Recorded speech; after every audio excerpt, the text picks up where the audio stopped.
ओम वंदे वाणी विनायकौ।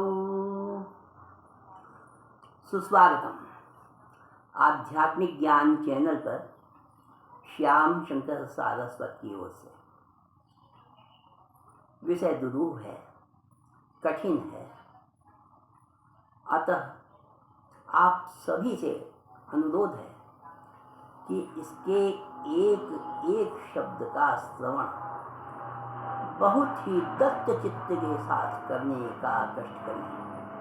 फिर भी यदि कोई बात समझ में न आती हो तो मेरी इस प्रस्तुति का बार बार तब तक श्रवण करते रहें जब तक कि आपको पूर्ण रूपेण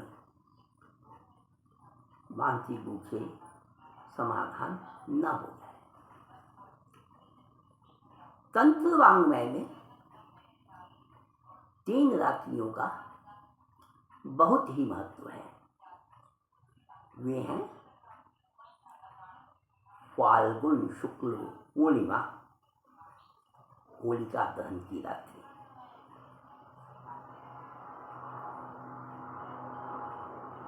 और दीपावली की रात्रि एवं श्री कृष्ण जन्माष्टमी की रात्रि। इन 3 रात्रियों का तंत्रवांग्मय में आध्यात्मिक दृष्टि से बहुत महत्व है। शाक्त संप्रदाय के प्रमुख महाग्रंथ श्री मार्कंडेय पुराण के दुर्गा सप्तशती के रात्रि सूक्त के अनुसार प्रकृतिस्त्वं च सर्वस्य गुणत्रय विभाविनी कालरात्रिर्महारात्रि मोहरात्रिश्च दारुणा। अर्थात इसके अनुसार विद्वानों ने फाल्गुन शुक्ल पूर्णिमा अर्थात होलिका दहन की रात्रि को काल रात्रि, दीपावली की रात्रि को महारात्रि एवं श्री कृष्ण जन्माष्टमी की रात्रि को मोह रात्रि के रूप में मान्यता प्रदान की है, जो क्रमशः आद्या पराकृति के महाकाली, महालक्ष्मी और महासरस्वती का जीवंत स्वरूप है। अर्थात होलिका दहन की रात्रि, काल रात्रि, दीपावली की रात्रि, महारात्रि और श्री कृष्ण जन्माष्टमी की रात्रि मोह रात्रि, और ये क्रमशः महाकाली, महालक्ष्मी और महासरस्वती का जीवन स्वरूप है। इसके अतिरिक्त मेरे गुरु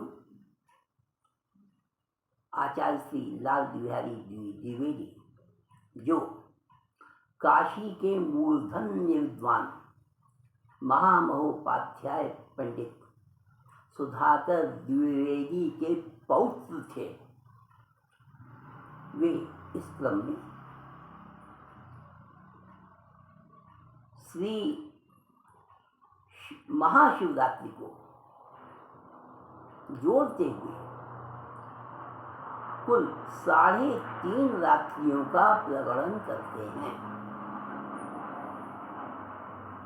यानी आद्या प्रकृति पराप्रकृति की जीवन स्वरूप इन 3 रात्रियों की, इन 3 दिव्य रात्रियों की तुलना में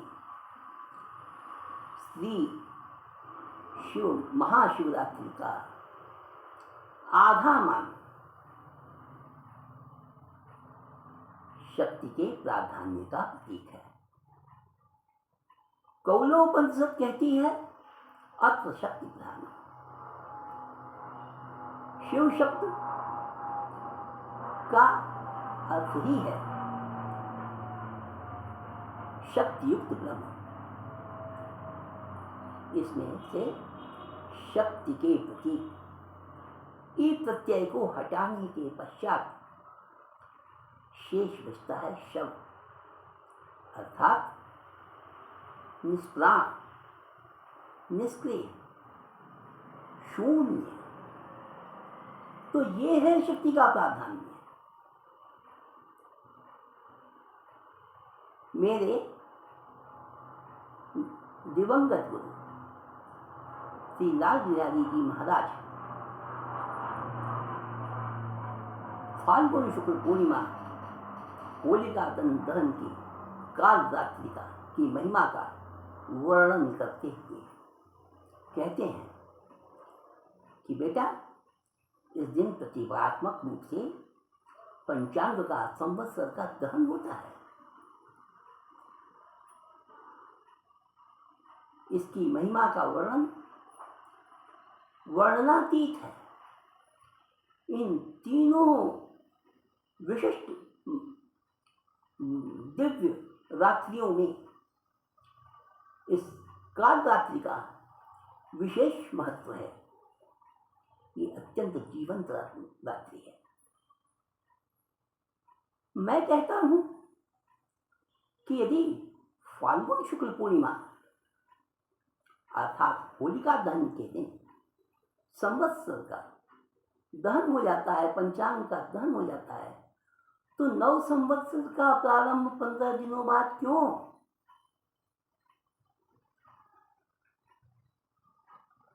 गुरु कहते हैं,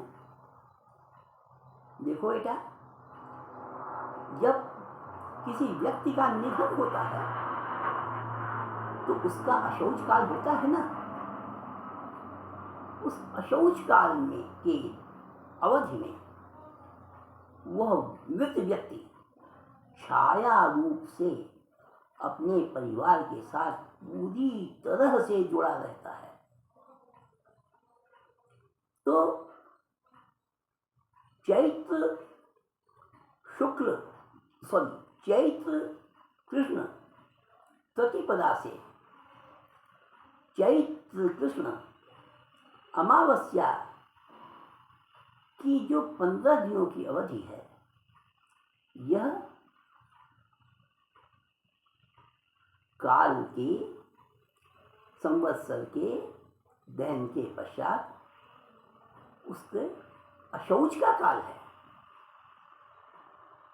अतः नव संवत्सर का प्रारंभ चैत्र शुक्ल प्रतिपदा नवरात्र, चैत्र शुक्ल नवरात्र से के प्रथम दिन से होता है।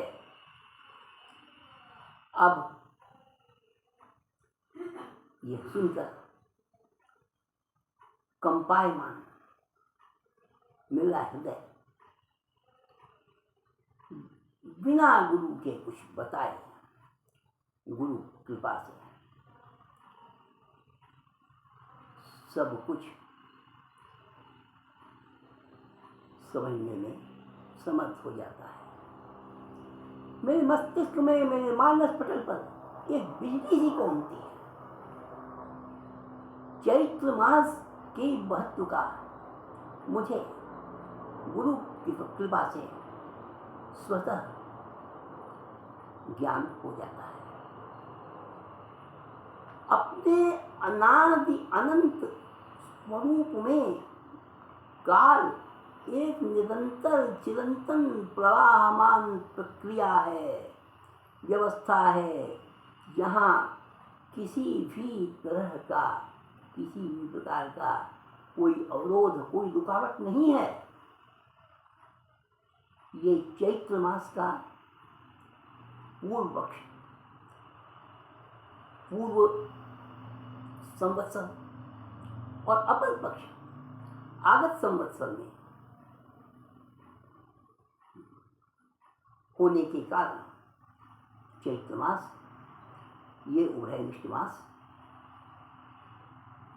दो कालखंडों को जोड़ने की श्रृंखला का काम करते हुए काल के निरंतर चिरंतन प्रवाहमान स्वरूप का प्रतीक है।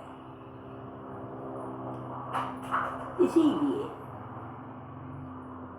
चैत्र मास को यथासंभव शुभ कार्यों के लिए निषिद्ध माना गया है। चैत्र शुक्ल प्रतिपदा 9 संवत्सर से नवरात्र के प्रारंभ होने से भी एक बात ध्यान रखिए, यदि आप देवी के नवरात्र व्रत को प्रथम बार प्रारंभ करना चाहते हैं तो अच्छा हो इसे देवी की वार्षिक पूजा आश्विन नवरात्र से करें। यदि चैत्र शुक्ल नवरात्र से आप देवी के व्रत का शुभारंभ करते हैं तो निश्चित जानिए बीच में बाधा आएगी ही आएगी। ऐसा मेरा प्रत्यक्ष अनुभव है। तो ये है कालरात्रि का महत्व, ये है होलिका दहन की रात्रि का महत्व, और ये है चैत्र मास का महत्व जो दोनों संवत्सरों में उभयनिष्ठ है, दोनों संवत्सरों का अंग है।